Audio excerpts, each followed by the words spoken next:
નમસ્કાર દર્શક મિત્રો, હું છું રૂપલ વણિચિયા. સંપૂર્ણ ન્યૂઝમાં આપનું સ્વાગત છે.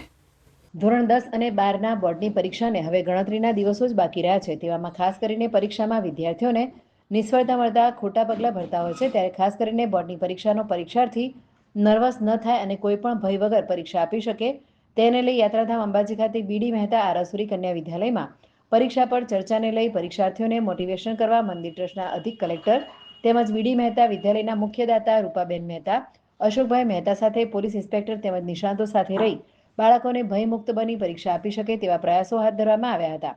ખાસ કરી વિદ્યાર્થીઓએ વધુ પડતું જાગરણ, સતત વાંચન કે પછી સોશિયલ મીડિયાથી દૂર રહેવા મહત્વનું સૂચન કરવામાં આવ્યું હતું.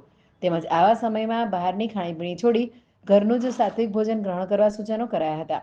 આમ તો દર વર્ષે જે રીતે બોર્ડની પરીક્ષા સિવાય વાર્ષિક પરીક્ષાઓ આવતી હોય છે તે જ રીતે બોર્ડની પરીક્ષાનો કોઈ પણ ભય રાખ્યા વગર મને બધું જ આવડે છે, હું બધું જ જાણું છું, હું ચોક્કસ લખીશ તેવા સાત્વિક વિચારો સાથે પરીક્ષા આપવામાં આવે તો વિદ્યાર્થી બોર્ડની પરીક્ષામાં 100% સફળતા પ્રાપ્ત કરી શકે છે. જોકે આજના આ મોટિવેશન કાર્યક્રમમાં વિદ્યાર્થીઓને મળેલી જાણકારીથી મોટી રાહત મળી હોય તેવો અનુભવ જોવા મળ્યો હતો અને પરીક્ષાના ભયમુક્ત બની પરીક્ષા આપવા જણાવ્યું હતું. અને આજની પરીક્ષા પર ચર્ચાની પરીક્ષાર્થીઓ માટે ચોક્કસ ઉપયોગી બની રહેશે તેમ અધિક કલેક્ટર કૌશિક મોદીએ જણાવ્યું હતું. આ શાળામાં અભ્યાસ કરતા ધોરણ 1 થી 12ના વિદ્યાર્થીઓને અભ્યાસ ક્ષેત્રે પ્રોત્સાહન મળે અને ભણવામાં રુચિ કેળવાય તે માટે ધોરણ 1 થી 12માં સારું પરિણામ લાવી ઉત્તીર્ણ થનાર બાળકોને સિલ્વર મેડલ સાથે મોમેન્ટો આપી પ્રોત્સાહિત કરવામાં આવ્યા હતા. આ સાથે ઉપસ્થિત અધિકારી અને નિષ્ણાંતોને પણ સન્માનિત કરવામાં આવ્યા હતા.